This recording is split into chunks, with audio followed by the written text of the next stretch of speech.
Здраво, деца! Слушнете го денешниот возбудлив расказ. Дали знаеш што е тоа пророк? Бог му ги кажува неговите планови. Може да ја предвиди и днината. Некој може да каже дека пророк е оној кој добил особен двоглед од Бог. Двоглед со кој може да ја гледа и днината и може да го види тоа што никој друг не може да го види. И Захарија ја видел и днината и го напишал тоа што Бог му го покажал. Прочитај го овој библиски стих. Радувај се, Ерусалим, твојот цар доаѓа, праведен и победува, нежен и јава на магаре. Тоа што Бог го предскажал, навистина се случило. Тоа што го предвидел Захарија, се исполнило целосно по 500 години. Исус бил на пат за Ерусалим. Дошол во мал град. Испратил двајца своји ученици напред. Одете во следниот град. Таму ќе најдете магаре.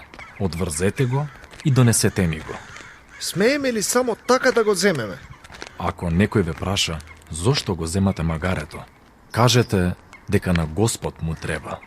Ако ти така велиш.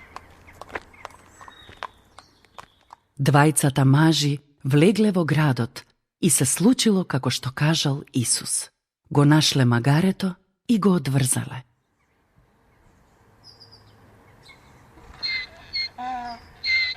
Еј, што правите вие двајца? Тоа магаре е мое. Му треба на Господ и не испрати да го земеме. Вашиот Господ? Добро тогаш, во ред. Се во ред. Одведете го.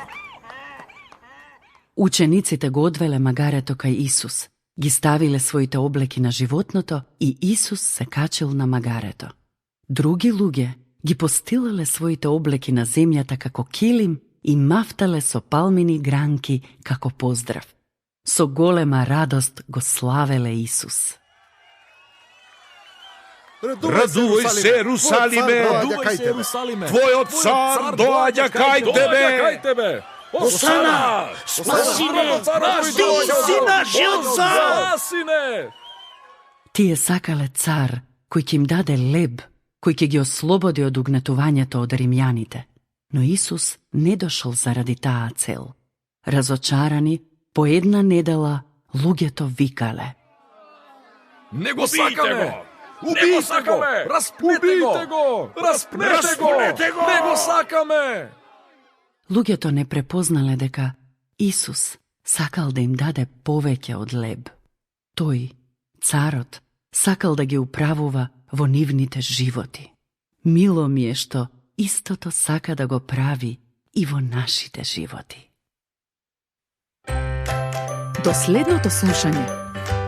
Ако сакаш да не контактираш или ако имаш прашање, пиши ни на radio7kids@gmail.com. Чао!